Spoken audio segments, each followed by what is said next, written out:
Here with me, former Massachusetts Senator and Fox News contributor Scott Brown. All right, Senator, what do you think of an Obama appointee, a federal prosecutor, zeroing in on a Republican governor within 24 hours? I'm shocked, Judge. I mean, the fact that they can actually do something so quickly. They haven't done it before, but here they are doing it now. As you noted in your opening, which was really wonderful, don't forget Fast and Furious, too. There's still a lot of unanswered questions there. We're all waiting to hear what they're going to do, and they have a habit of obviously zeroing in and being political. I have to tell you, Senator, you know what I find most shocking about Fast and Furious is that the Justice Department sealed that whole indictment file, which is generally public information once this thing started getting hot. So, you know, you're a lawyer. I mean, you understand how this stuff works. I mean, there's no shame here. Listen, there's a complete lack of trust between the American people and the Obama administration. I called for Eric Holder's firing many times.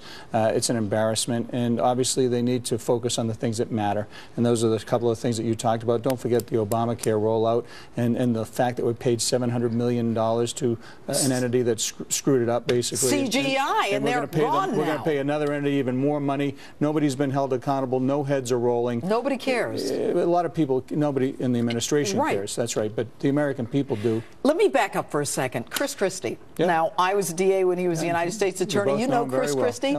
What do you think of that whole thing? I think that he, like many other businesses and individuals, we have people who work for us and they screw up. And obviously somebody screwed up. He found out. He immediately handled it, I thought, with integrity and discipline. And the fact that he did it so quickly, it's an example of what the president should be doing with a lot of the things that you're referring to right now.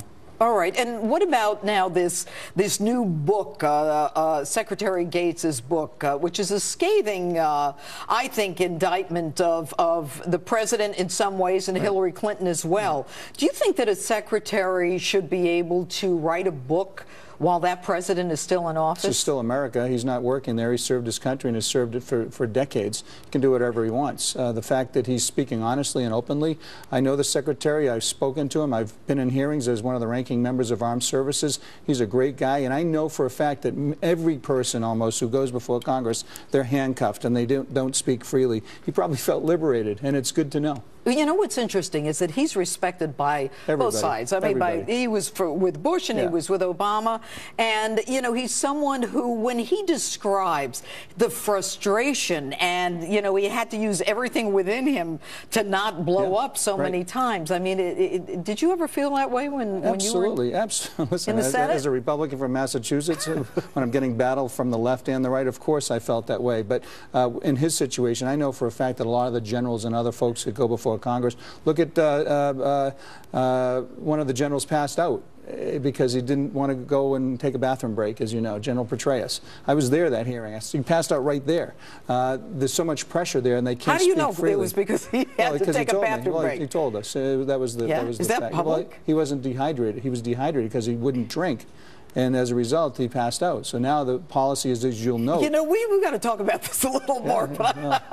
Let's get to something here. So, Gates writes in the book, Hillary told the president that her opposition to the 2007 surge in Iraq had been political because she was facing him in the Iowa primary. The president conceded vaguely that opposition to Iraq surge had been political as well. Quote, this is Gates. To hear the two of them making these admissions and in front of me was a surprising as it was dismaying. I don't think there's any question that people love our troops, but in terms of the mission, I don't think it's any secret that the president was not in support of the mission itself. I think it's spot on.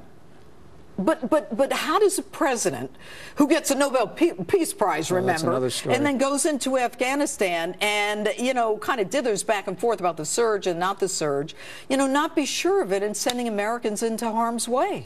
As I said before, there's a complete lack of trust between the American people and the president. There's evidence right now with his low poll numbers and a lot of other things that are happening. So, listen, I think the book is going to get a lot of great coverage. I'm looking forward to reading it myself. I thought what was more interesting how he portrayed the vice president. Joe Biden? My experience with the vice president is that the president often checks out with tax extenders, a lot of the financial issues in our country. And if not for the vice president and Mitch McConnell actually getting together, we never would have had deals that dealt with a lot of those issues. So I found that a little bit interesting. All right, and that, of course, is the idea that Joe Joe Biden's been wrong on every policy issue for the last, foreign policy issue for the last 40 years. I was a little surprised by that. Yeah. All right. Let's talk about you for a minute. Did you move yet? Yeah, I moved. I'm a New Hampshire resident. 2 weeks yesterday. All right, 2 weeks yesterday. You're living in New Hampshire. Does that mean you're going to run for the United States Senate from New Hampshire? I'm not sure. I'm really not sure. People want to know, obviously, but there's no time frame. I have to get settled. All right, let's back up. I'm still packing. All right, I know what boxes. you're going to do. Unpacking, all that. It's Yeah, all true. right. Okay. Did you like being a United States Senator? I was honored. It was an honor. For someone like me whose mom and dad were divorced 4 times each, lived in 17 houses, you know, got caught stealing at 12, to think that someone like me could actually be a United... I was the guy that used to go before people like you. Do I miss it? I don't miss the dysfunctional nature and the way that they don't do the people's business. It's so petty and partisan. You have guys like Harry Reid and Chuck Schumer. They're already running $150,000 of negative ads against me in New Hampshire, talking about things that are completely not true. And yet they expect me and others to go down there to do the people's business when it's so partisan. Yeah, so while it was an honor, Judge, I'll tell you what, they need to do it better. The people deserve better. All right, Scott Brown, thanks so much for being with us, Senator. And coming up, Al-Qaeda is on the rise and gaining strength. Why we need to worry. Next.